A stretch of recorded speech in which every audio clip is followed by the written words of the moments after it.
Hola Valeria, hola Norberto, ¿cómo va? Hola, ¿cómo les va? ¿Cómo te va? ¿Qué haces? Hola Norberto, Bueno, hola Valeria. Muy bien Norberto. Un abrazo. ¿Qué tal? ¿Cómo están? Bien, bien. ¿Y vos? Muy bien, por suerte. Bueno, vamos a, si les parece, esperamos 2 minutitos más, a ver si Bien, se suma más gente. Y bien, bien. además tengo un mensaje acá en el chat que le tengo que prestar atención porque si no. Impecable. Este, y si le parece, y 5 empezamos, Norberto, con con la presentación. sí, sí, sí, podemos. Si no, podemos empezar ahora, ya mismo, ya podemos empezar, porque viste, ya hay bastante, yo creo que hay ya, ¿cuántos son? 7 personas, aparte de nosotros, ¿no? No, sí. Dale, perfecto. Arrancamos entonces. Bueno, vamos, me presento, digamos, los que no me conocen, digamos, como director del IRI, Instituto de Relaciones Internacionales de la Universidad Nacional de La Plata. Creamos este año, que veníamos trabajando hace un tiempo atrás, la cátedra de Estados Unidos, ¿no? Que verdaderamente en el sistema universitario nacional nuestro, tanto privado como público, no es muy común, salvo algunos estudios pioneros casualmente de Valeria en la UBA, en la Facultad de Filosofía. Y bueno, y con Anabela venimos trabajando hace muchísimos años ya el tema de toda la política exterior de los Estados Unidos, ¿no?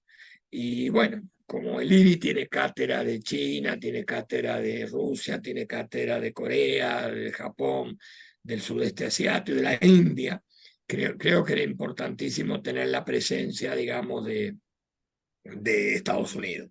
No hace falta hablar de la importancia de Estados Unidos, creo que sería redundante, sería negativo en el sentido del propio que está hablando, porque hablar de la importancia de Estados Unidos me parece más que obvio, ¿no?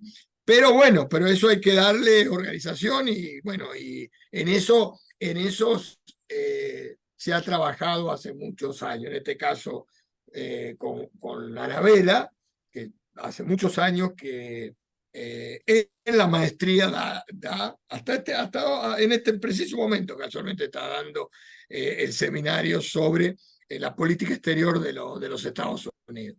Así que bueno, era simplemente eso. Te agradezco, Pablo, que te agradezco, Pablo, como además el hecho de ser de Chile, un hermano chileno, que tenemos, digamos, que vas a inaugurar la serie de actividades de la cátedra. Bienvenido y a todos los amigos, que algunos conozco y otros no, los que están en los cuadraditos. Así que bienvenidos a todos y te paso la palabra, Anabela.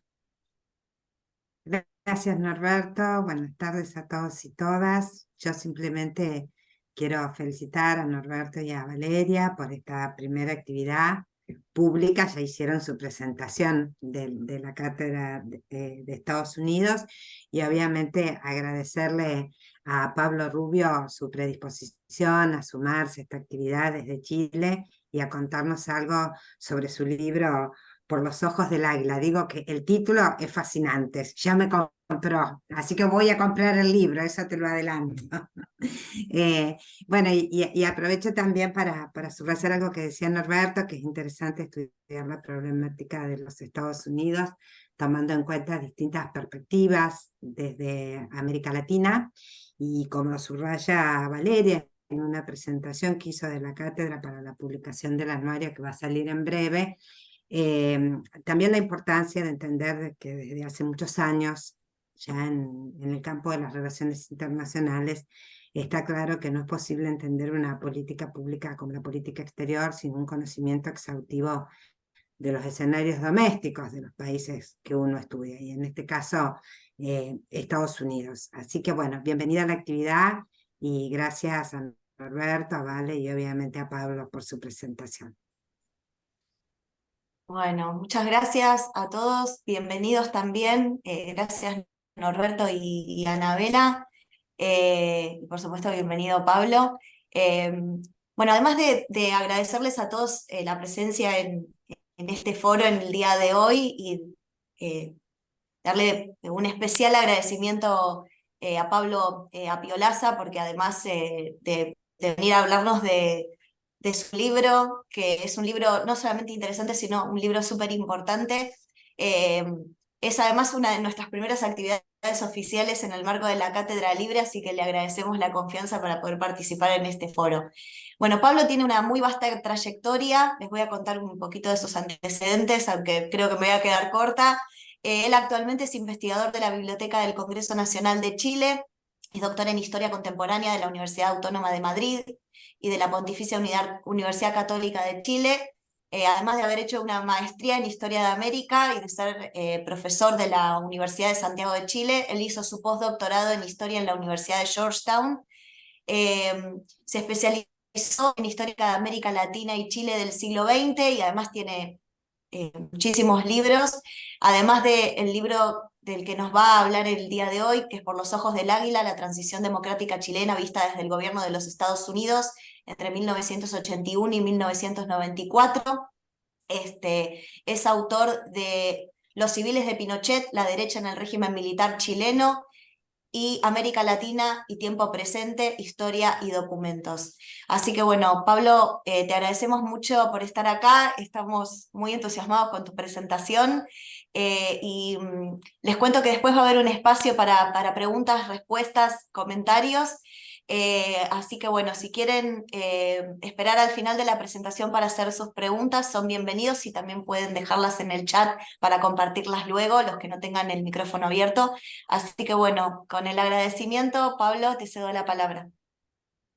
Muchas gracias, Valeria. Bueno, en primer lugar, quisiera agradecer la invitación al Instituto de Relaciones Internacionales de la Universidad Nacional de La Plata.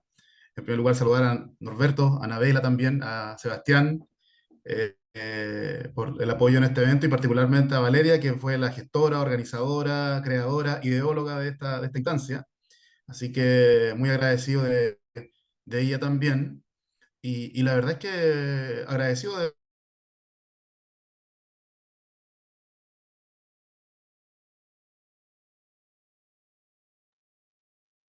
A ver.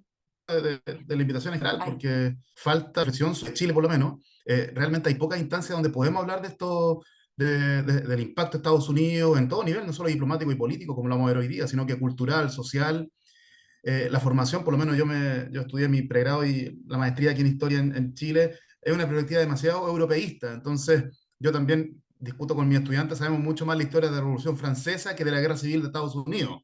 No sé si se genera lo mismo en el caso argentino, pero faltan instancias de reflexión, análisis, de estudio de la cultura norteamericana en un término más amplio. Entonces, eso como primera cosa, y por eso mismo valoro la instancia a la que se me ha invitado. Encuentro también que es una muy necesaria iniciativa esta Cátedra Libre de Estados Unidos, coincidiendo con Norberto, efectivamente. Faltan instancias donde distintos scholars, investigadores, hagamos una masa crítica respecto a esto mismo, y más en esta época. Ahora mismo, en el marco de los 50 años del golpe militar en Chile, han habido varios programas de televisión, bastante difusión acerca de los archivos desclasificados, etcétera, y todo el impacto, la influencia que ha tenido Estados Unidos en el golpe. Mi libro trata sobre el periodo más bien de la dictadura, de la última fase. Pero de todas formas yo creo que vamos bien, vamos por un buen camino en el sentido de que se libera más documentación, la ciudadanía está más involucrada, y eso también es positivo, salir más allá de los espacios académicos y entrar a un espacio, yo diría, ciudadano, donde los propios actores sociales hagan sus propios juicios de la historia. Pero bueno, sin más, lo que voy a hacer ahora, este libro de Los ojos del águila se publicó a fines de en la segunda mitad del año 2022. Fue editado por Editorial Catalonia, aquí en Chile, y lo presentó Heraldo Muñoz, quien fue canciller del segundo gobierno de Michelle Bachelet, embajador de Chile ante la OEA,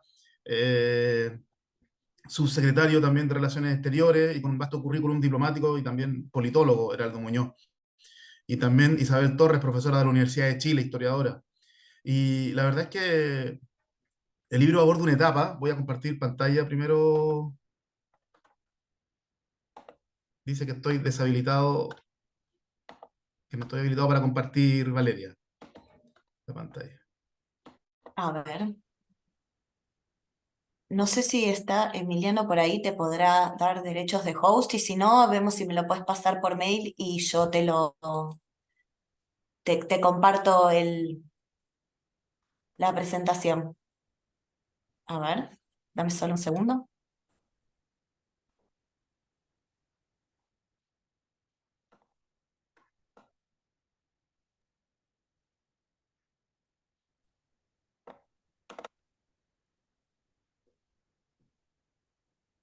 Dame un segundito, ¿eh? Te la mandé por mail de todas formas, para Ah, que... dale, perfecto. Bueno, como Sí. les señalaba Dale, entonces, este es un gracias. libro que comencé a desarrollar, lo desarrollé más bien entre 2018 y 2020, porque habiendo estudiado el proceso de transición democrática en Chile, que para muchos es una transición modelo, de que una transición bastante distinta a la Argentina, por ejemplo, o a la Argentina, o a la brasilera, por ejemplo, es un proceso muy particular. Entonces el diagnóstico que comencé a formular era el siguiente, es que conocemos muy poco aquí en Chile sobre el peso de los factores internacionales en la transición chilena, cosa que los politólogos ya habían desarrollado a nivel muy general, muy teórico, muy basado en los modelos de transición de Guillermo O'Donnell, etcétera, de cambio de gobierno autoritario a democrático, pero que en el caso chileno ciertamente no estaban de alguna forma incorporados en el análisis. Entonces, esto surge desde, como les comento, de una necesidad de comprender el proceso de transición desde una perspectiva internacional, entendiendo que estamos en un marco histórico muy complejo. Estamos hablando entre el año 1981 y 89. Chile y Paraguay fueron los últimos dos países de la región sudamericana que avanzaron hacia la democracia. Diciembre del 89, Paraguay, y marzo del 90, Chile. Entonces, Chile desarrolló como una dictadura bastante, como yo diría, especial y permanente. Pensando que a fines del 83, por ejemplo, Argentina ya había hecho su cambio político. En consecuencia, ya hay 6 años en la cual Chile convive con una Argentina con un camino a la democracia, con un Perú con bastantes problemas, es verdad, pero también con un camino democrático, Bolivia y Brasil, los países más cercanos a Chile ya están en gobierno democrático. Entonces, qué ocurrió en Chile en ese marco de Guerra Fría, por una parte, de transiciones en Sudamérica? ¿Qué ocurre con los actores internacionales? Esa es la pregunta. Y bueno, producto de que me adjudiqué una beca postdoctoral para ir a investigar los archivos desclasificados, eh, es que logré acumular, por una parte, material de distintos fondos bibliográficos y archivísticos en los Estados Unidos, con el objetivo de estudiar este tema. Eso por una parte. Por otra parte, claro, como bien dice Norberto, la relación entre Estados Unidos y América Latina, entre Estados Unidos y Chile, es una relación histórica que arranca desde la independencia. Que lleva, por ejemplo, ahora en Chile la embajada está haciendo una serie de actividades acerca de los 200 años de relación, 1823, 2023. Entonces, es cierto que hay una relación histórica, pero que en el caso del periodo de la Guerra Fría, en Chile se conocía bastante, yo diría que hasta el asesinato de Orlando Letelier, que fue el ex canciller de Allende, que muere en Washington, D.C., por una bomba puesta por los servicios de inteligencia chilenos durante la dictadura. Se conocía bastante, yo diría que excesivamente, el rol de Estados Unidos durante el golpe militar, a pesar de que siempre se están liberando nuevos archivos. Pero en general se conocía bastante la influencia, el peso de los Estados Unidos en la década de los 60, 70, hasta el 76. Pero después quedaba un vacío. Después los investigadores, los periodistas, etcétera, los politólogos, aventuraron un poco en investigar los documentos que hay para los años 80. Eh, Ahí, Hay Pablo, un no par sé de si trabajos, sí. compartí, perdón que te interrumpa, ahí compartí Sí, pantalla, si sí, lo querés estoy que viendo, sí, lo estamos pase, me viendo. decís nomás, ¿eh? Gracias. Perfecto. Te comento entonces. En consecuencia, existía un vasto conocimiento de esta relación histórica entre Chile y Estados Unidos, pero en los años 80 era bastante escaso. Entonces, una de las preguntas que me hice durante mi estancia en Washington, que al final fueron 2 años de levantamiento de información, etcétera, fue cuál fue la interferencia, cuál fue el impacto, cuál fue la política que diseñó Estados Unidos a nivel propiamente diplomático, económico, etcétera, de asistencia, y cuál fue la estrategia, en definitiva, que está detrás de Estados Unidos en los años 80. Si podemos pasar, porfa, Valeria. Bueno, métodos, fuentes, puntos de vista. Justamente lo que estábamos hablando. ¿Cuál es el objeto de la publicación? Estudiar la estrategia y la implementación de la política exterior de los Estados Unidos en un espacio nacional como Chile. Ahora, esto tiene una dificultad, una alta dificultad, ¿ah? Porque Estados Unidos es un país enorme, en términos no solo de población, sino que también de lo multipolar de su política exterior. No solo está el Departamento de Estado como gran ente que diseña esta estrategia, sino que también está, por ejemplo, el sector militar del Pentágono o Departamento de Defensa. Está también los servicios de investigación como el FBI, está la CIA como la comunidad de inteligencia, está la propia Casa Blanca, ¿no? Que es un mundo en sí mismo en cuanto al diseño de estas políticas. En consecuencia, solamente hablando del gobierno, ya tenemos una multiplicidad de actores, una multiplicidad de poderes que están influenciando y que finalmente cada una tiene su propio espacio y su propia forma de influencia. Ni hablar de la comunidad empresarial. No es lo mismo lo que están reclamando los empresarios de la costa este que los californianos versus los tejanos. La sociedad civil, o sea, el peso del mundo académico, de las distintas comunidades, la iglesia. En definitiva, Estados Unidos, para los que hemos estado allá, sabemos que es una sociedad muy diversa, donde hay muchos polos de influencia, muy difícil eh, eh, determinar, por una parte, qué entidad es la que está hablando. Entonces había que hacer una definición en ese sentido, una definición metodológica. Y bueno, en ese ámbito, lo que se eligió aquí es más bien el gobierno de los Estados Unidos, Departamento de Estado y sus distintas agencias. Es complejo, ¿ah? Es complejo determinar porque a veces, muchas veces las tesis o las estrategias se contraponen. Y quiero, bueno, en la página 34 de mi libro cité un extracto de Ben Rhodes, que fue el consejero adjunto de Seguridad Nacional y uno de los speechwriters más importantes de Obama, del expresidente Obama. Y él dice en su libro The World as It Is, El mundo como es, dice lo siguiente, dice, como muchas cosas en el gobierno, la visión del mundo del presidente realmente no importa. Dice, cada agencia tiene sus propios intereses, los cuales no cambian con la presidencia. Los militares quieren más libertad de acción. El Departamento de Estado quiere mantener vigentes sus relaciones y planes. La comunidad de inteligencia quiere más competencia. Todos quieren más dinero, más gente, más apoyo a la Casa Blanca. Usualmente el presidente presiona por su agenda a través de los directores de estas instituciones. Entonces, esta frase de Rhodes, que ha llamado bastante la atención aquí en la entrevista que me han hecho sobre el libro, es clave porque nos lleva a caracterizar este país como un país muy diverso, muy enorme, muy plural, donde la comunidad civil, política y social en general permanentemente está influenciando. Se me olvidaba otro actor, el Congreso de los Estados Unidos. O sea, el poder que tiene el Comité de Relaciones Exteriores del Senado es bastante alto, y más en el caso de la dictadura de Pinochet. Yo diría que dos actores importantes de la presión contra Pinochet para que abandonara el poder, cosa que en la tesis del libro, ¿cierto? Fueron el senador Edward Kennedy y el senador Tom Harkin, o sea, el senador Kennedy, senador de Massachusetts entre 1963 y 2009, o sea, estamos hablando de una autoridad, de una de las familias políticas más importantes, el senador Kennedy que estuvo en Chile el año 86, entonces estamos hablando de intereses muy poderosos atrás, muy diversos, muy contrapuestos muchas veces. Entonces, eso como primera cosa. Lo segundo, el tema de las fuentes. Bueno, entre el año 99 y 2000, el gobierno del presidente Clinton fueron desclasificando por la presión de la sociedad civil, por su propia decisión, también podemos hablar de eso, archivos desclasificados de la Agencia de Seguridad, la CIA, FBI, Departamento de Estado, embajadas también. Eso se comenzó a liberar desde el 99 y 2000, llegando, bueno, las cifras hablan de alrededor de 20.000 documentos desclasificados para todo el periodo.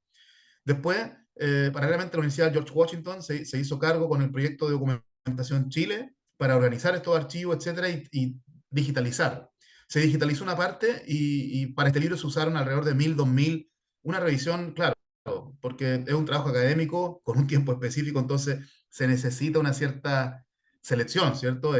Como historiador, como doctor en historia, evidentemente cada selección implica discriminación y se seleccionaron algunos documentos. También, no solo estos archivos desclasificados, sino que se intenta en el libro avanzar hacia una complementariedad de fuente histórica, porque no todo el Departamento de Estado, no todo es la CIA, no todo el FBI. Y ahí también recurría a las bibliotecas presidenciales, especialmente a la biblioteca George Bush Padre, ¿cierto? Que está en Texas, y la biblioteca Ronald Reagan, que está en California. Ambos tienen fondos, más el de Reagan que el de Bush, bastante importantes hacia Chile, Argentina también, Brasil, hay un fondo importante, muy especializado, y aquí también se revisaron documentos de la Casa Blanca, reuniones de gabinete. documentos que los declasificados no dan, ¿no? A veces los documentos de las presidenciales muestran mucho más. También se realizaron entrevistas presenciales a ex subsecretarios adjuntos como Bernie Aronson, por ejemplo, que fue subsecretario norteamericano del gobierno de Bush padre, a John Negroponte, que fue el deputy de National Security Advisor de Ronald Reagan, entre otros altos dignatarios que también dan la visión humana, más del recuerdo, de la memoria, de lo que ocurre en esos años con la dictadura de Pinochet. Y también la bibliografía especializada que evidentemente los estadounidenses tienen una capacidad de escritura y de publicación, o sea, impresionantemente alta. Entonces hay que hacer también una selección en ese sentido. Fueron más bien esos 4 grandes conjuntos de materiales que se trabajaron durante la investigación. Ahora, ¿cuál es la perspectiva? La perspectiva interméstica, como lo decía Valeria hace unos minutos, efectivamente, o sea, Chile está en un contexto de Guerra Fría, está en un contexto, en primer lugar, de los últimos años de la dictadura de Pinochet, transiciones democráticas en Sudamérica y de conflicto en América Central y de fines y de desmembramiento de los socialismos reales y de perestroika. O sea, estamos en distintos niveles, por decirlo de alguna forma, estamos en una época muy conflictiva, muy decisiva para el desarrollo del mundo occidental, y eso mismo requiere una mirada distinta, yo creo, de no ver la mirada de Estados Unidos como hacia Chile, que es un país marginal de todas formas dentro de este orden global, sino que hay que verlo tomando en consideración esos distintos escalones en esos distintos niveles. Y ahí la visión del internacionalista, del historiador, del politólogo, del investigador en general, tiene que tomar en consideración esas cuestiones, en el sentido de que las políticas que diseña Estados Unidos, el Departamento de Estado, etcétera, no son solo para un país, sino para una región muchas veces. Entonces, hay que tener en consideración el contexto, conocerlo bien y saber leer bien los documentos en el sentido de qué está pasando en otras partes, ¿no? Pues Estados Unidos como una superpotencia militar, tecnológica, diplomática, tiene, bueno, embajada prácticamente en todos los países del mundo, entonces tiene una visión mucho más global de lo que tienen países más chicos como Chile y Argentina, por ejemplo, que tienen una visión más limitada. En muchos países no tenemos embajada, no tenemos departamentos sobre África, Asia, etcétera. Estados Unidos sí. Entonces, tomar en consideración esos elementos y que son decisivos finalmente. Y aquí son 2 actores son 2 procesos los que van a surgir. Valeria, por favor. Bueno, efectivamente, aquí Chile y los Estados Unidos en los años 80.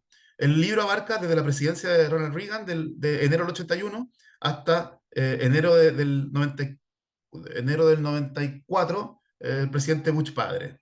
Son 2 presidentes republicanos. Bush había sido presidente de Reagan, entonces como una continuidad en varias de las políticas, no en todas, pero en varias.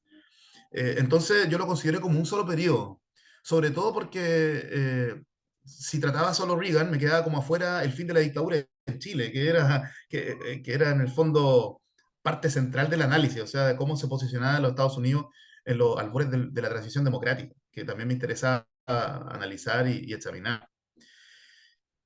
Bueno, la tesis del trabajo es la siguiente, es que Estados Unidos está desarrollando lo que Reagan llama, esto no es una tesis, sino un hecho, la Segunda Guerra Fría, ¿no? La década de 1980 se considera así como un revival de este conflicto que enfrenta a estos 2 polos, sobre todo por la situación de América Central. La situación de América Central es clave en este sentido y se transforma, yo diría, en uno de los principales temas para quienes están diseñando la política exterior para el hemisferio. En la revolución nicaragüense de 1979, la revolución sandinista, me parece que es el hecho fundamental. Y sus ramificaciones. Estamos hablando de guerras civiles en El Salvador y guerras civiles en Guatemala, que son guerras de largo alcance. La guerra de Guatemala viene de los 60. La de El Salvador ya se hace más fuerte en los 80. Pero yo diría que la revolución sandinista es el punto de referencia de quienes están diseñando esta política exterior, sobre todo porque la revolución sandinista es el primer proceso revolucionario exitoso de izquierda, luego de la revolución cubana, 20 años después, en un periodo muy tardío de la Guerra Fría. Es una revolución que ocurre a destiempo, yo diría, muy tarde. considerando que ya los socialismos reales venían en proceso de descomposición lenta, por lo menos. En consecuencia, la revolución sandinista es una revolución que toma en gran parte por sorpresa y que tiene el respaldo muy activo de Cuba y, según los Estados Unidos, de la Unión Soviética. Entonces, ahí también se genera un punto de referencia, un punto central de donde, y evidentemente la esencia de esta política tiene que ver con el miedo al comunismo, ¿no? Con el anticomunismo y con el miedo a una insurrección de izquierda.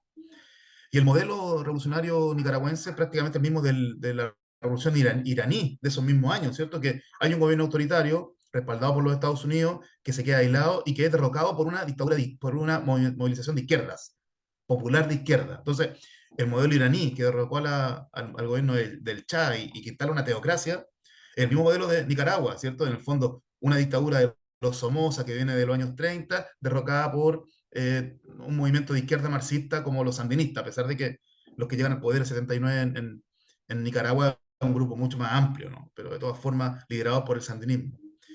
Me refiero a que participa también los pequeños empresarios, los pequeños comerciantes, las clases medias, pero que tiene la hegemonía del sandinismo y el todavía presidente, en todo caso, Daniel Ortega, quien lideró esa revolución. ¿Qué ocurre en Chile, para ir un poquito avanzando en el análisis? Bueno, en Chile, ya en 1980-81, Pinochet está en una fase, yo diría, de control del poder absoluto. El crecimiento económico del país ya había salido prácticamente a nivel macro, por lo menos, de la fase más dura de la Unidad Popular, con tasas de crecimiento altas, y también había dictado su constitución, ¿no? Que hasta el día de hoy nos rige. Precisamente Chile, como sabemos todos, estamos en proceso de redactar, que ha sido complejo, redactar una nueva constitución que reemplace a aquella, ¿no? Bueno, el año 80-81, Pinochet promulga la constitución en una fase donde se garantiza, yo diría, una cierta hegemonía incuestionable de la dictadura sobre el conjunto de la sociedad. Pero viene la crisis económica de la deuda, la crisis del 82. Y esa crisis del 82, que se expresa el 83 y más tarde, va a generar preguntas en los Estados Unidos, en el secretario de Estado. Particularmente hay un personaje clave aquí que es George Shultz. George Shultz, que es el segundo y último secretario de Estado. En todo caso, George Shultz, siempre quise entrevistarlo, pero no pude. Imagínense, murió el año pasado a los 100 años, 100 o 101 años murió Shultz. Un personaje, fue ministro de Nixon y fue vicepresidente de los dos gobiernos de Reagan prácticamente. Ronald Reagan primero había elegido a Alexander Haig, que era un ex militar, como secretario de Estado, pero duró muy poco. Y lo cambia a Schultz, que es un tipo mucho más pragmático, que diseñó una política mucho menos ideológica, y yo diría mucho más inteligente desde el punto de vista de los intereses de la política exterior de Estados Unidos. Y Schultz, que asume a mediados del 82, comienza de inmediato a cambiar o a protagonizar, yo diría, el giro que va a caracterizar la política exterior de Estados Unidos hacia Chile. ¿El giro cuál es? Bueno, el giro es de un respaldo absoluto al régimen de Pinochet, cosa que también hizo con el general Videla, ¿cierto? En Argentina, y va a girar lentamente en un par de años hacia una situación de abandono político, es decir, de un apoyo a un abandono a la figura de Pinochet, y a quitar el respaldo a la dictadura militar. Con eso Estados Unidos ciertamente va promoviendo una política, en primer lugar, cercana de defensa de los derechos humanos y también de promoción democrática. Ahora, es una democracia que vamos a caracterizar después como es, pero finalmente es un régimen, es un gobierno republicano, como el de Reagan, que va abandonando ese apoyo inicial que le había dado a Estados Unidos desde la época del presidente Nixon en el año 73, a pesar con un pequeño paréntesis durante el gobierno de Carter, del 77 al 81, donde ahí hay una crítica también a Pinochet a los derechos humanos. Pero en el caso de Reagan y Schultz particularmente, hay un diagnóstico muy claro al respecto. Por una parte, la crisis económica está generando inestabilidad social, desempleo, 30% de desempleo, la cifra no oficial. se producen las jornadas de protesta nacional, en el mismo tiempo donde los primeros años de Alfonsín en Argentina, en Chile, entre el 83 y el 86, hay una fase de protesta aguda. Más de 20 jornadas de protesta nacional con muertos y una dictadura que está prácticamente muy acorralada por la movilización de la sociedad civil. Por otra parte, van a surgir los primeros partidos políticos en Chile luego de 10 años de silencio. Algo así como surgieron la multipartidaria, por ejemplo, que siempre se compara, ¿no? La multipartidaria con la concertación, ¿cierto? Van a comenzar a resurgir los partidos de izquierda en Chile. Chile siempre ha tenido una tradición de sistema de partido con un partido socialista y un partido comunista muy fuerte hasta el día de hoy. Hasta el día de hoy, los partidos del gobierno del presidente Boric es un partido socialista fuerte y un partido comunista que tiene un 5%, que tiene 2 senadores, que tiene alrededor de 10 diputados. Entonces, es una de las peculiaridades del sistema chileno de tener un sistema de partidos caracterizado por 2 fuerzas políticas partidistas de izquierda, el PS y el PC. Y en esta época, en los 80, son países con larga tradición política. El Partido Socialista se fundó en el año 33 y el Partido Comunista en 1922, de larga tradición, y que en los años 80 resurgen luego de una fase de represión, muerte de muchos de sus dirigentes, varias direcciones del Partido Comunista fueron exiliados, torturados, detenidos, desaparecidos en los primeros años. Y en los 80 no.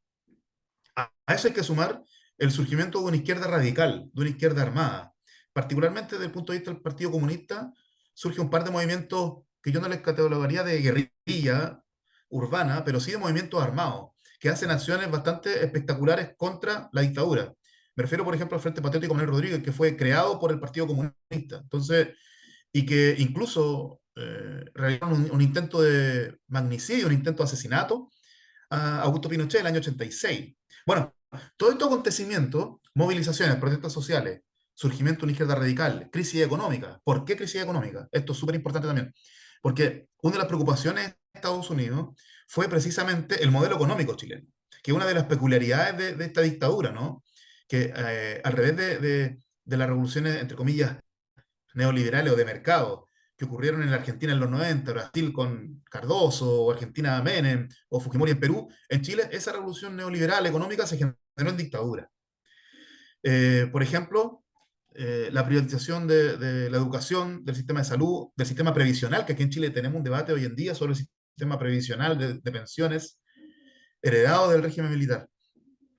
En consecuencia, Estados Unidos fue uno de los principales promotores. Y en noviembre de 1986, como pongo aquí en la lámina, en esta sesión del Consejo de Seguridad Nacional, el mismo Schultz dice, oye, aquí en Chile hay que mantener esta joya intacta, la joya de la economía, ¿no? Podemos prescindir de Pinochet, pero la economía tiene que mantenerse tal como está porque Chile ha generado un verdadero milagro económico. Entonces, esas palabras de Schultz, ojo que Schultz había sido decano de la Facultad de Economía de Chicago. No sé si hemos escuchado hablar todos de los Chicago Boys, ¿no? De este grupo de economistas que lideraron esta transformación. Entonces, ahí también hay un vínculo personal entre Schultz y los jóvenes economistas de Chicago y apostaron por este modelo económico ultraliberal, neoliberal, como queramos llamar, que impuso la dictadura. Y fue precisamente uno de los temores que tenía el Departamento de Estado y su embajada, en el sentido de que el sistema económico, uno, no se toca, pero también hay riesgo de inestabilidad, ¿no? Bueno, estudiar la política exterior realmente es apasionante porque te permite distinguir ciertos personajes clave. Y aquí hay 2 personajes clave, como yo he dicho anteriormente. Primero, George Shultz, el secretario de Estado. El segundo es Elliot Abrams, que fue subsecretario de Derechos Humanos primero en el primer gobierno de Reagan. Y en el segundo, que comienza en el 85, fue para asuntos hemisféricos latinoamericanos. Y en ese sentido, entre Abrams y Schultz, porque claro, hay que distinguir, Elliot Abrams también ha tenido una actuación bastante polémica para El Salvador u otras realidades, pero para el caso chileno, él, de acuerdo a los documentos, uno de los principales impulsores de esta política, de la política en el fondo de abandonar a Pinochet, de presionar por una democratización en Chile, una democratización vía consenso, etc. Y aquí está el embajador Harry Barnes. Harry Barnes fue embajador de Estados Unidos en Chile entre 1985 y 1988, que fueron los años clave, los años decisivos, porque ahí es donde se articularon distintos procesos de acuerdos políticos, procesos políticos para entender la transición que comienza en el 90. Bueno, Barnes era un embajador de carrera, había sido había sido embajador en la India de Indira Gandhi en los 80, en los 70, 80, igual algo difícil el contexto de la India, y también él había sido embajador en la Rumania de Ceausescu. Él, en una entrevista de la Biblioteca del Congreso, por allá por la década de los 2000, Harry Barnes decía, oye, yo estaba acostumbrado a trabajar con dictadores, así que trabajé con Ceausescu, no de trabajar con Pinochet. O sea, estamos hablando de experiencias similares. Bueno, y el embajador Harry Barnes fue importantísimo porque él fue quien, en primer lugar, empujó, dice, implementó esta estrategia, y para eso se valió de distintos recursos. Por ejemplo, de realizar actos simbólicos. El embajador de Norteamérica, Harry Barnes, por ejemplo, asistió al funeral de los llamados quemados, de un par de jóvenes chilenos que fueron quemados por carabineros, por la policía en una protesta. Y uno de esos jóvenes era exiliado en los Estados Unidos, que estaba de visita en Chile. Era chileno, pero estaba de visita en Estados Unidos, Rodrigo Rojas. Él falleció producto de las quemaduras. La madre de Rodrigo Rojas, que tuve la posibilidad de entrevistar, era una militante del Partido Comunista y se había ido exiliada a Estados Unidos. Y ahí había criado a su pequeño hijo. Entonces, en ese sentido, sí, efectivamente, el ejército. Y también hay un proceso judicial que ya está también cerrado y ahora se están reabriendo nuevas aristas del caso. Bueno, Rodrigo Rojas fue un caso emblemático, no solo por la gravedad y por lo terrible de su muerte. Bueno, él fue quemado junto a Carmen Gloria Quintana, que quedó viva en este acontecimiento, sino por el temor y por la acción que tomó el embajador. Y la acción que tomó fue asistir al funeral de Rodrigo Rojas. Todo esto en el marco de la dictadura. Entonces, para muchos actores más conservadores, cercanos a la dictadura, el hecho de que un embajador reclamara por este hecho, que hiciera declaraciones contra el régimen, y que asistiera al funeral de un miembro de la izquierda, por decirlo de alguna forma, o de un opositor al régimen, realmente era chocante. De hecho, Pinochet lo llamaba el Dirty Harry, ¿cierto? El Harry el sucio. Eh, cuando Barnes llega a Chile, en noviembre del 85, da un discurso terrible frente a Pinochet. Dice, los problemas de la democracia tienen que resolverse con más democracia. Y también señala frente a Pinochet de que él va a empujar el camino a la democracia y al pleno derecho a los respetos humanos. Entonces, eso realmente marca un giro, yo diría, no solo las palabras, sino que los hechos. Por otra parte, hay otro acontecimiento que es el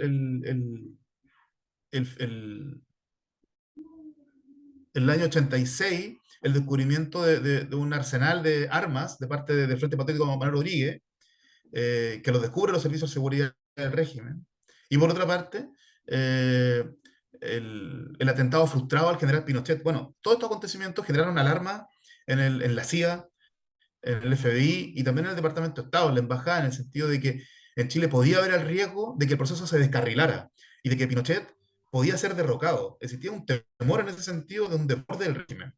Y ciertamente, para efectos de estas preocupaciones de seguridad hemisférica, de estabilidad social y política, evidentemente para los Estados Unidos no era para nada conveniente avanzar hacia un escenario de esa naturaleza, en el sentido de asesinar al jefe de Estado, de un eventual asesinato del jefe de Estado con consecuencia impensada de qué podría ocurrir después, de un reventón social, de una situación de incertidumbre.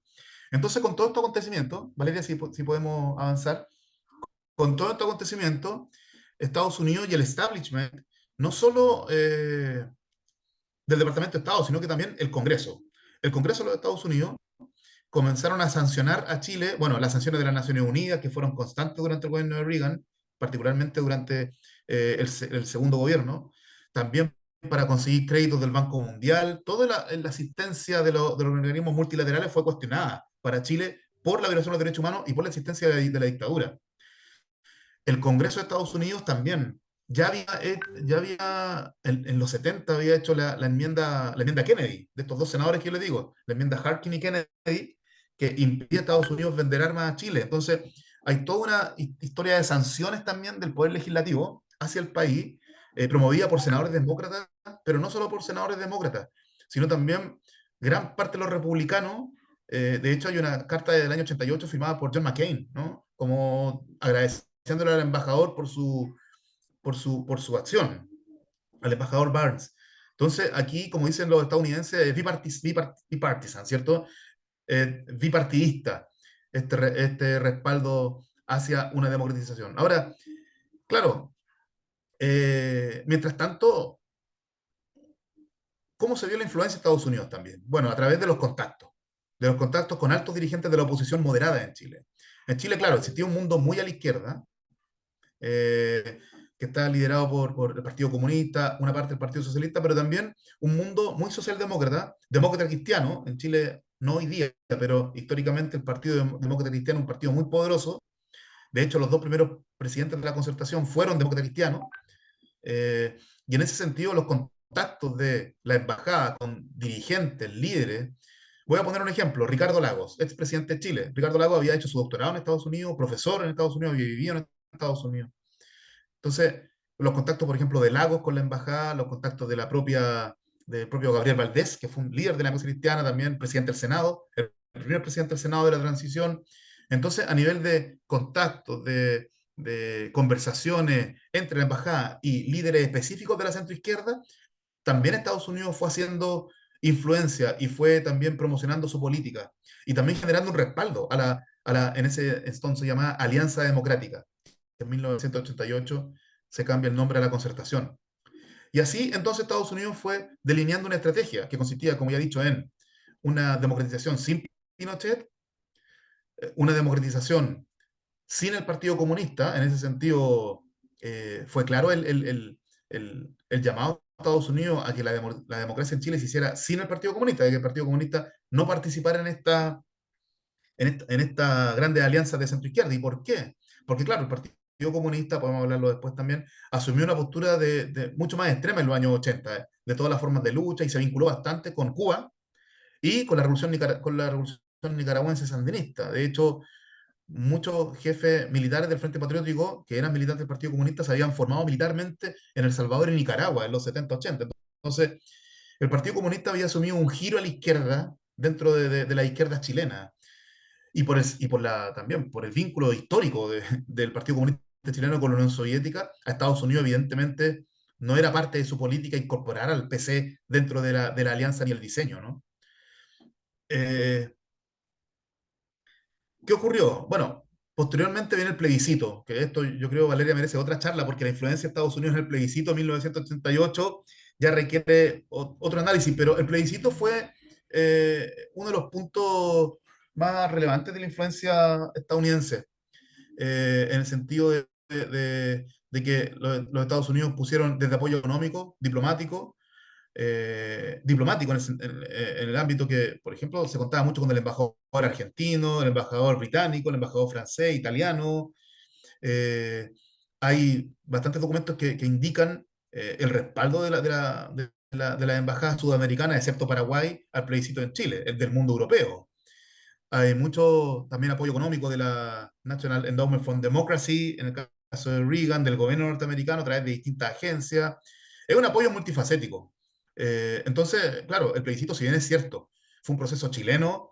La derrota de Pinochet del año 88 fue un proceso netamente chileno, pero existían poderes internacionales atrás de esto también y con respaldo, y Estados Unidos fue clave en cuanto a articulación de apoyo, de respaldo económico, diplomático, logístico, en un marco también incierto, porque muchos creían de que Pinochet no iba a reconocer los resultados del plebiscito y que el proceso podía ser un fraude, ¿no? Y eso finalmente no ocurrió. Pero el plebiscito sí, fue uno de los elementos, yo diría, central de este apoyo. Tanto es así que Harry Barnes, al mes después del plebiscito, termina su misión en Chile y se va, y pasa a retiro. O sea, había cumplido su misión. Él dice en su carta de despedida de que Estados Unidos se había transformado en un campeón de la democracia con el apoyo al plebiscito.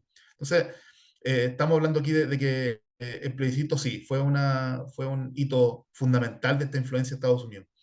Y finalmente, claro, llega al poder Bush, Elwin, el 90, las elecciones de diciembre del 89, y aquí hay otro cambio, que es importante también, y con esto termino y dejo la palabra. Es que, claro, Estados Unidos deja de hablar de transición, deja de hablar de democracia para hablar de libre comercio. Hay una preocupación, yo diría obsesiva, del gobierno de Bush padre por fortalecer los vínculos económicos. En este caso, bueno, Chile era el principal socio económico de Estados Unidos y una vinculación muy fuerte en la industria del cobre, pero también Pinochet había hecho una revolución económica en el ámbito de la industria pesquera, de madera, de los vinos. Entonces ahí la influencia del capital norteamericano y del empresariado norteamericano fue importante. Y, y, y esto tiene su corolario en la visita que Bush hace a la ascensión de Elwin en marzo del 90. Viene a Chile. A Chile no venía un presidente norteamericano desde el año 1960. No venía un presidente norteamericano. Entonces, el 90 vuelve. 30 años más tarde, viene el presidente Bush a respaldar el cambio de gobierno, del autoritarismo a la democracia. Entonces, eso se vio como un respaldo central.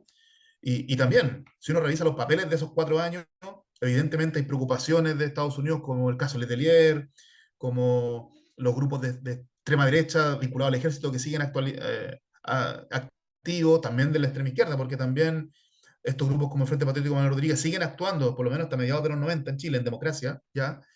Eh, y en ese, pero la principal preocupación es el libre comercio. Apenas Elwin es electo en diciembre del 89, comienzan los viajes entre Alejandro Foxley, primer ministro de Hacienda de la democracia, viaje a Estados Unidos, y así comienza un camino que en Chile termina en el 2003, con la firma del Tratado de Libre Comercio entre Chile y Estados Unidos, pero comienza en los 90. Y esta preocupación en una Unión Soviética acá en crisis, con una Guerra Fría en extinción, y con Fukuyama, ¿cierto?, con el fin de la historia y este mundo unipolar, la posición de Estados Unidos, ¿cierto?, se ve fortalecida en este espacio del mundo. Y esta iniciativa de la América, ¿cierto?, que quiere impulsar Bush y el ALCA posteriormente, se ratifica en Miami en 94, viene a ser también como otro hito. Pero me gustaría también dejar establecido ese cambio, del cambio de impulsar la transición a impulsar definitivamente o consolidar, en el caso chileno, el libre comercio. En conclusión, bueno, gracias por escuchar, pero en definitiva lo que pretende el libro es mostrar una fase de la historia de Chile muy turbulenta, muy dinámica, y también vinculándola con los procesos de transformación que ocurren en el mundo occidental, en Sudamérica, en Chile, y cómo Estados Unidos está leyendo, cómo está interfiriendo para bien o para mal en este pequeño país, pensando en su interés estratégico en una fase de la historia global que es apasionante, que es el fin de la Guerra Fría, y precisamente aquí, el núcleo del problema, hay un temor a la influencia comunista todavía, en el caso de Chile con una izquierda radical bastante fortalecida en una fase de la dictadura, la promoción del neoliberalismo y el fortalecimiento de este concepto de la seguridad hemisférica, que es un concepto que es bien antiguo en la foreign policy, pero que ahora en los 80 hay una nueva lectura. Así que bueno, encantado de estar aquí con ustedes, Valeria. Muchas gracias. No, muchas gracias, Pablo. La verdad que me estaba acá tomando algunas notas, seguramente alguna pregunta te voy a hacer yo también. Pero bueno, quería abrir el foro para los que tengan preguntas, como les decía antes, si pueden ponerlas en el chat, si es que no pueden abrir el micrófono, y si no, los invitamos a abrir el micrófono. Tal vez, bueno, si Pablo puede, vemos si nos podemos extender algunos minutitos más si es que hay más preguntas. Pero bueno, me animo yo a empezar con las preguntas, después la dejo a Anabela, que ahí me parece que destrabó el micrófono. Bueno, empieza Anabela mejor.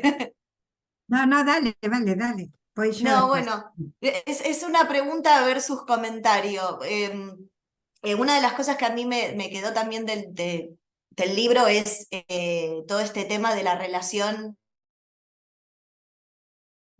o de la transición, de mantener la política económica, ¿no? De mantener el modelo económico y poder mantener ese elemento de continuidad.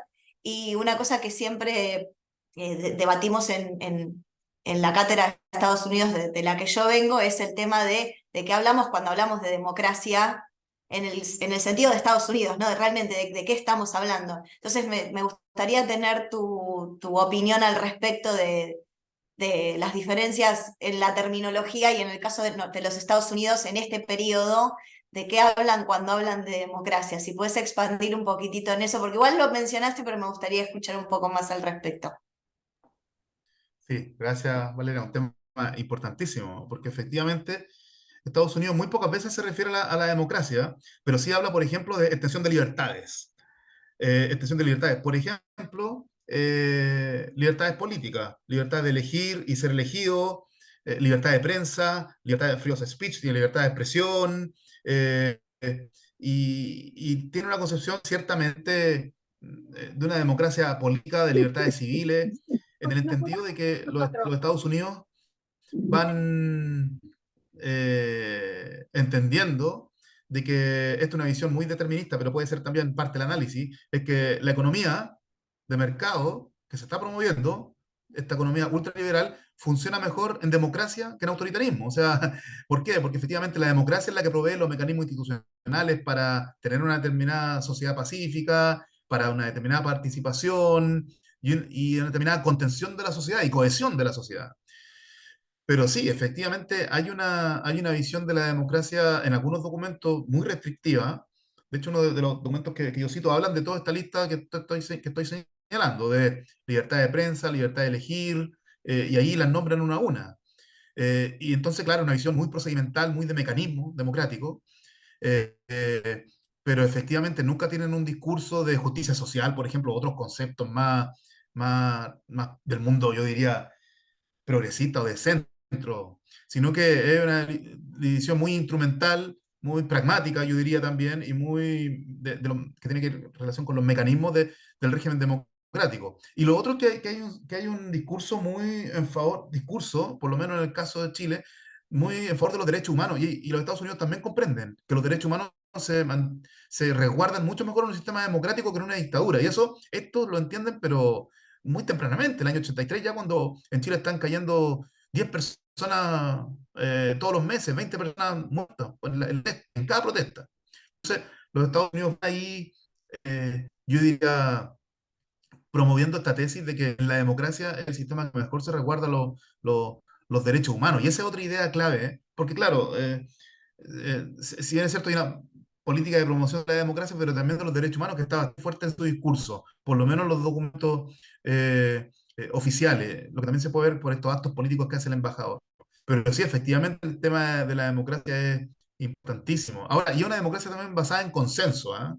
De hecho, si bien es cierto, la embajada de Estados Unidos en cada posición, en el embajador, en buscando los generales que se oponen a Pinochet en la Junta. Eso también es importante. El embajador juega un rol de articulador, no es un partidario de la oposición. Él en su rol de embajador se cuida de su rol diplomático y establece contacto con el general Lee, perdón, con el general Matei, con el general Stange de Carabinero, que eran los más blandos en la Junta, mientras que Pinochet seguía siendo el más duro. Entonces, también existía ahí este concepto de los consensos que George Shultz en un documento maravilloso ya lo propone en el año 84, de que la democracia tiene que ser por consenso, y ese consenso, claro, llega a la conclusión que tiene que ser una democracia conservadora, contenida, y lo ya ha dicho Valeria, es una democracia sin el Partido Comunista, por ningún motivo, incluso en el proyecto original de la Constitución, que se reformó el 89, en el artículo 8 establecía, bueno, una amplia eh, cancelación o poner fuera de la ley al Partido Comunista en el artículo 8. Ese artículo se reformó porque decía algo así como toda doctrina basada en la lucha de clase queda fuera de la ley. Entonces, estamos hablando de que la propia Constitución del 80, la original, se establecía un límite al pluralismo político y en eso Estados Unidos yo creo que coincide con Pinochet. De hecho, en las pocas cartas que se mandan Reagan con Pinochet, Reagan lo sigue considerando un amigo, ¿ah? Un amigo anticomunista. Y ese es uno de los principales también continuidades que esta democracia... Y de hecho hay un informe, Valeria, con esto termino para dar espacio más al diálogo. Hay un informe que Estados Unidos se pone contento de que en las elecciones parlamentarias del 89 el Partido Comunista haya obtenido un 5% de los votos, un 4%, y ningún diputado, ningún senador. Entonces, estamos hablando de una democracia muy sui generis, por decirlo de alguna forma. Anabela. Bueno, Pablo, muchísimas gracias por tu presentación. Yo simplemente quiero hacer 2 o 3 comentarios de viejas investigaciones que yo hice sobre el periodo que vos estudiaste, pero obviamente vinculadas más al caso argentino y sin tener la posibilidad de trabajar con archivos como vos lo hiciste, pero creo que son importantes porque van en la misma dirección. Digo, respecto al tema de la cuestión democrática y de su fomento en América del Sur, después de la experiencia de los gobiernos burocráticos autoritarios en términos de O'Donnell, bueno, ese apoyo fue un apoyo condicionado y gradual. ¿Qué quiero decir condicionado y gradual? Que la administración Reagan tiene un cambio de tesis pro-autoritarias a tesis pro-democráticas que venía estudiando desde hacía bastante tiempo el Departamento de Estado, pero que Reagan no toma en primera instancia, toma en su primer año y medio de gobierno una postura muy pro gobiernos autoritarios, pero en el caso de Argentina la guerra de Malvinas se convierte en un punto de inflexión, en tanto y en cuanto los gobiernos autoritarios pasan a ser gobiernos que no garantizan gobernabilidad o estabilidad, o son desobedientes. Entonces, la noción de la estabilidad pasa a estar asociada a gobiernos democráticos. Pero esos gobiernos democráticos, como bien me lo enseñó hace muchos años un gran profesor y político chileno, Luis Mayra, estaban analizados en el Departamento de Estado desde la perspectiva de que había que apoyar la democracia, pero tenían que ser democracias viables. Y estas democracias viables eran democracias que debían responder exclusivamente a un formato de democracia representativa, a lo Robert Dahl, digamos, como vos la describías, pero no en términos de democracia sustantiva, ¿no? O con algún componente de participación social más relevante. Y en ese contexto, digamos, hay como una graduación de los apoyos, ¿no? O sea, bueno, en Argentina la transición democrática es por colapso, no es pactada como en Chile o en Brasil, por lo tanto Argentina da un primer paso en ese marco, pero en el caso, como bien vos lo subrayabas de Chile, fue un caso siempre en estudio, pero el tema de fuerzas como el Frente Patriótico Manuel Rodríguez amenazaba la posibilidad de esta democracia viable, ¿no? Que eran partidos importantes de masa, pero que tenía que ser, no sé, de socialdemocracia de centro o de socialdemocracia de derecha. Así que ahí hay una idea de que en Chile la democracia se iba a apoyar, pero que tomaba su tiempo desmantelar esas amenazas que podían llegar al poder, por lo menos así se lo veía desde Argentina. Y el otro dato que me parece importante, cuando vos lo mencionaste, vino a mi memoria, es que en el caso de la política exterior argentina del presidente Raúl Alfonsín, quien lideró el proceso de vuelta a la democracia en nuestro país, esa fue un caso muy importante, porque en realidad el gobierno de Alfonsín, volviendo de un viaje del presidente, pasa por Cuba y negocia con el gobierno cubano, ¿no?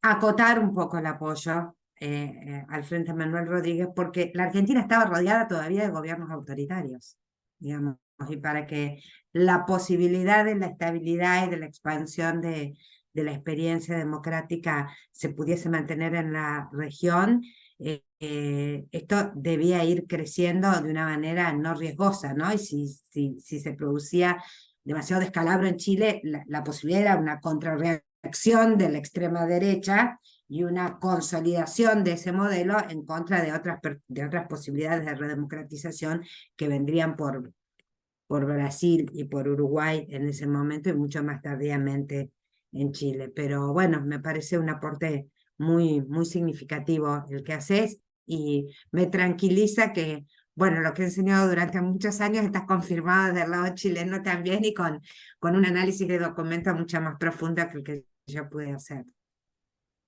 Gracias, Anabela, por tu comentario. Efectivamente, se pueden hacer muchos vínculos entre la experiencia chilena y argentina y cómo Estados Unidos fue también influenciando en estos dos contextos que parecen distintos y había temor de lado y lado, ¿cierto? Había como un temor por una parte de un retroceso democrático, pero el mismo Schulz dice, o sea, el aislamiento de Chile es el principal problema. Entonces, ahí también hay un punto y qué bueno que haya citado a Luis Mayra dentro de tu presentación. Gracias.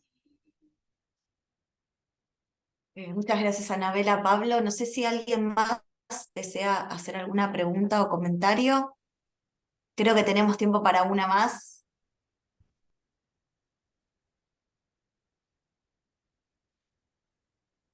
Bueno, acá tenemos unos comentarios acá que en el chat. Pregunta acá. No sé si querés abrir el micrófono. Creo que es Hernán, me parece.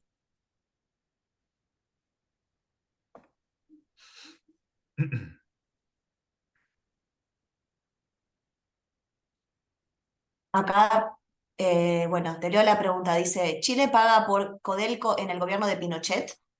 Por ahí la pueden leer la pregunta. No sé qué me hago la vocera acá del chat, pero bueno.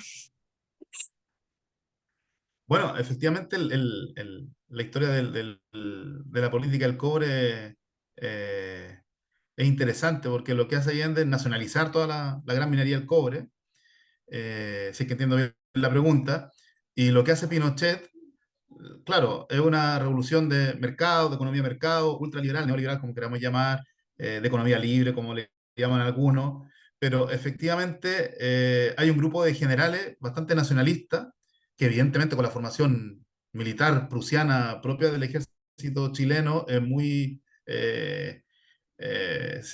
estatal, estatista y nacionalista.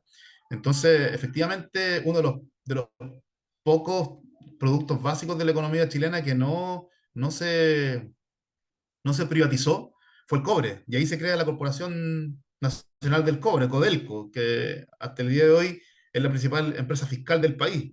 Y fue, entre comillas, salvada o resguardada por los propios militares. Entonces sí, Codelco se mantuvo durante Pinochet hasta, bueno, la democracia. Pero eso no obsta toda la transformación económica productiva que hace la dictadura en términos de la privatización del sistema de previsión, del sistema de la minería privada. Por ejemplo, hoy en día, del 100% de la producción de cobre, solo el 30% lo explota Codelco y el 70% en minería privada, particularmente capitales canadienses, chinos, etcétera, en otro marco de la globalización como el actual. Pero el cobre sigue siendo uno de los principales productos, ya no es el sueldo de Chile, como le denominaba el expresidente Frei Montalva, porque Chile desde la dictadura también ha avanzado hacia una diversificación de las exportaciones bastante importante, y eso fue potenciado en la concertación, también en los gobiernos de la concertación democrático. No hay una dependencia tan fuerte, pero sí la principal empresa del país, la que genera más recursos para el presupuesto fiscal es Codelco hasta el día de hoy. Bueno, muchas gracias a todos. Yo, Pablo, te agradezco personalmente que hayas podido participar de esta presentación. Te felicitamos por el libro. Les agradezco a todos los que se pudieron presentar. La charla va a estar disponible en unos días en YouTube, así que también les vamos a avisar. Gracias también a Emiliano, que estuvo ahí ayudándonos con la conexión. Y bueno, en otro aviso parroquial, en un mes vamos a tener otra actividad, así que esperamos verlos en esa instancia también. Así que bueno, gracias a todos y nos vemos la próxima. Gracias a todos. Gracias Valeria, Anabela, Ah, Norberto, Sebastián. Hasta luego, gracias. Nos vemos. Chau, chau. Chao.